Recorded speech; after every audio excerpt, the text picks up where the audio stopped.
మన పరిశుద్ధుడు పరిశుద్ధమైన నామాన్ని బట్టి మీ అందరికీ కూడా నా హృదయపూర్వకమైన వందనాలు తెలియపరుస్తున్నాను. మీరందరూ కూడా ప్రభు నామాన్ని బట్టి కూడా క్షేమంగా ఉన్నారని తలంచుచున్నాను.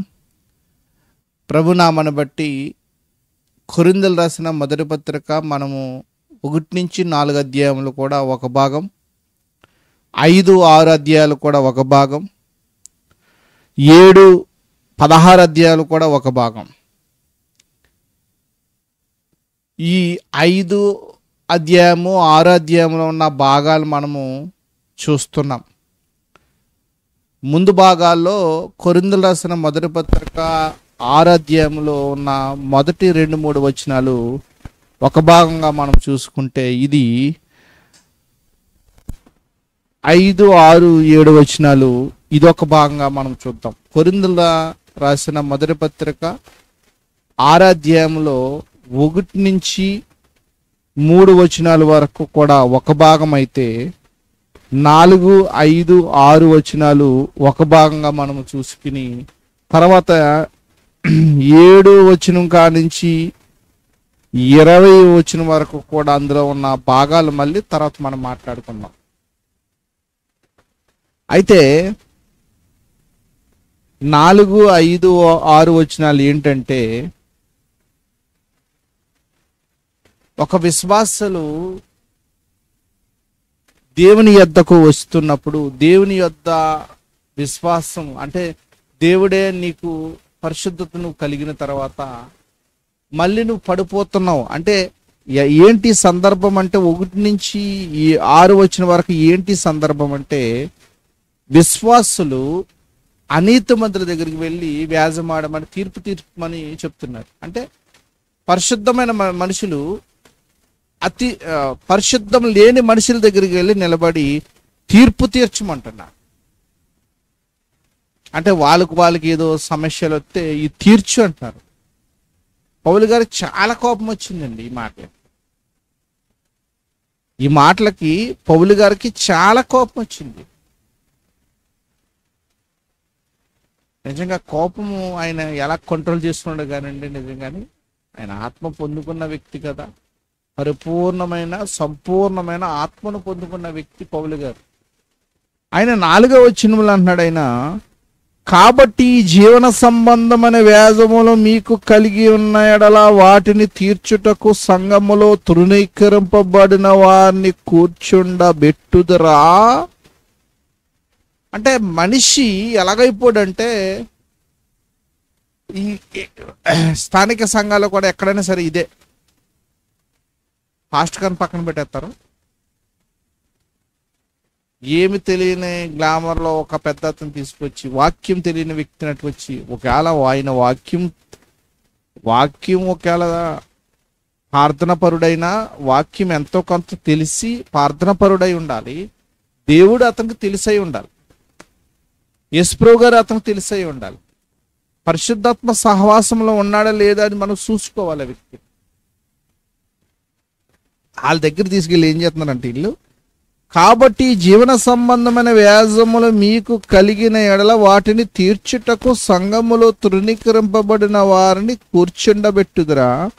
5, మీకు సిగ్గు రావాలని చెప్పుచున్నాను. ఏమి, తన సహోదరుల మధ్య వ్యాజము తీర్చగల బుద్ధిమంతుడు మీలో ఒక్కడైనను లేడా? అయితే సహోదరుడు సహోదరి మీద వ్యాజమాడుచున్నాడు, మరి అవిశ్వాసుల ఎదుటనే వ్యాజమాడుచున్నాడు. సహోదరుని మీద సహోదరికి ఇప్పటికే లోపం. మనం అలా ఉండకూడదు.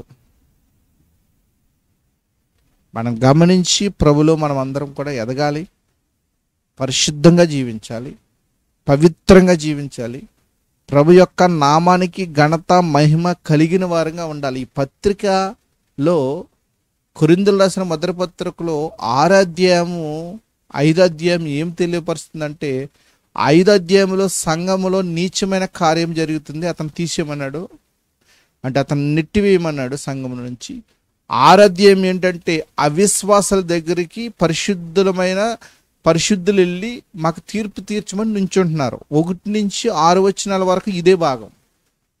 ఈ భాగంలో మొదటి భాగం మనం మాట్లాడుకున్నాం, 6 అధ్యాయంలో మొదటి భాగం మాట్లాడుకున్నాం.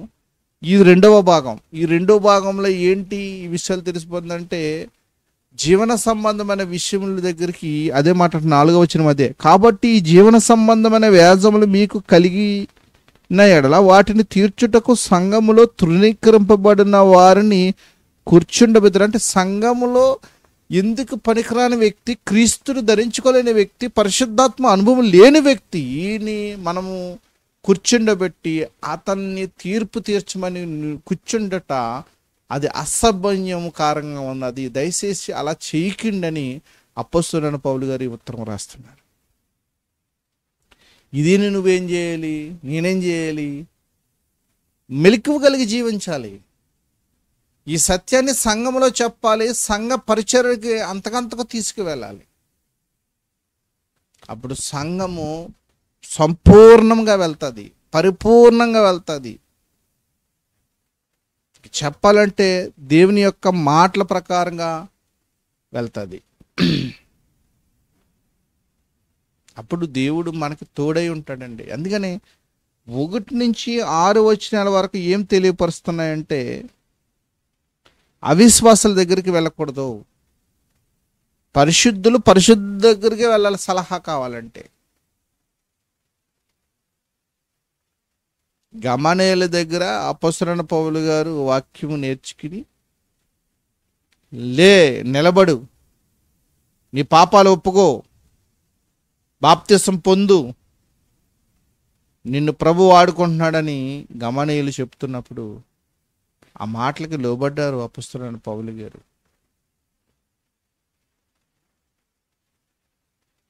అందుకని మంచి పోరాటం నేను పోరాడి తినండి ఆయన చెప్తున్నాడు.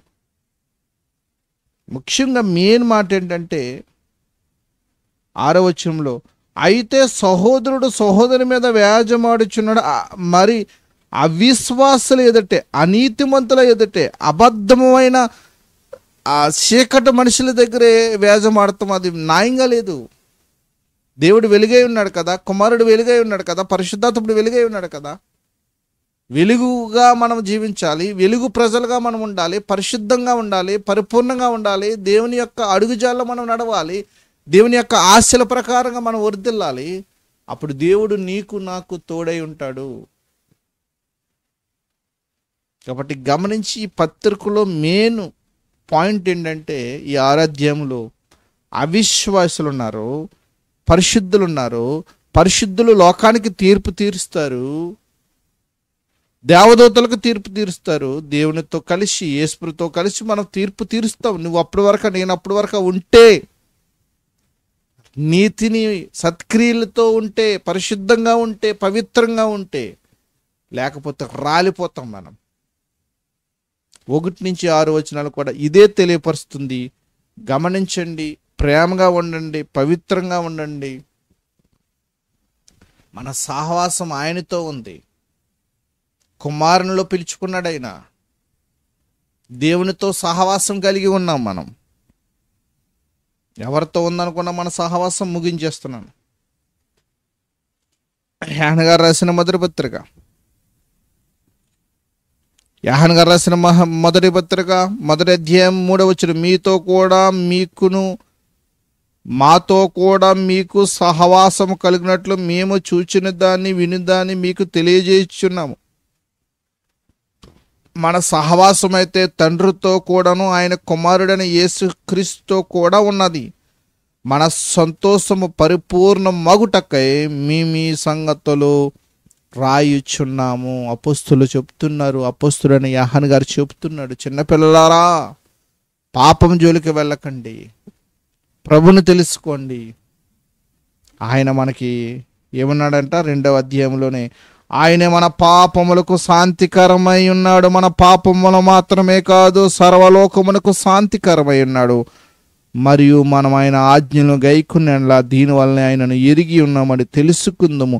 ఆయనను ఎరిగి ఉన్నామని చెప్పుకొనుచు ఆయన ఆజ్ఞలు గైకొన్నవాడు అబద్ధకుడు, వానిలో సత్యమే లేదు. నువ్వేవల సంబంధం, అపవాది సంబంధవా సత్య సంబంధవా, నిన్ను నువ్వు పరీక్షించుకో. ప్రభులోకి నడువు, పరిపూర్ణమైన ఆయన కృప కింద మెలకువ కలిగి జీవించాలని అట్టి సిద్ధపాటు నీలో కలిగి ఉండాలని ఇంతటితో ఈ మాటలు ముగిస్తూ మీ అందరికీ కూడా నా హృదయపూర్వకమైన వందనాలు, అభినందనలు తెలియపరుస్తూ ఇంతటితో ఈ మొదటి కొరింథీయులకు రాసిన పత్రిక 6వ అధ్యాయంలో మొదటి భాగము, 2వ భాగం మనం చూసాం. మొదటి భాగం ముందు చూడండి, 2వ భాగం ఇది. ఈ 2వ భాగంలో చెప్తున్న విషయాలు మీరు తెలుసుకుని అనేక మందికి షేర్ చేయండి. ప్రభులో అంతకంతకు అభివృద్ధి కలిగి దేవాతి దేవుని మహిమపరచండి. ఆమేన్. Thank you all.